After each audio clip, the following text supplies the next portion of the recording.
नमस्कार আমি ডক্টর অঙ্কুর মিত্র consultant orthopaedic surgeon. আজকে আমি কথা বলবো প্লান্টার ফ্যাসাইটিসের ব্যাপারে।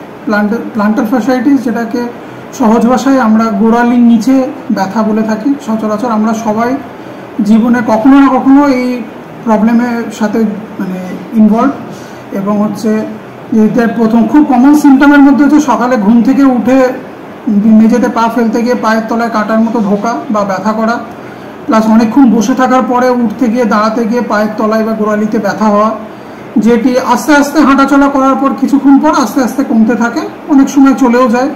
বা এই সমস্যাটা এরকম নয় যে বয়স্ক মানুষরাই ফেস করেন, এই সমস্যাটা সব বয়সের মানুষের হতে পারে এবং এটার থেকে বাঁচার জন্য খুব সহজ সরল উপায় যেগুলো আমরা করতে পারি সেটা হলো আমরা খালি পায়ে না হাঁটা, 1 নম্বর। বাড়িতে নরম চটি ব্যবহার করা, পায়ে উষ্ণ গরম জল নিয়ে পা চুবিয়ে বসা বা পায়ের তলায় বরফ দেয়া, বা এই সব কিছু না করার পরেও যদি না কমে তখন আমরা ওষুধের মাধ্যমে অনেক সময় এর চিকিৎসা করতে পারি।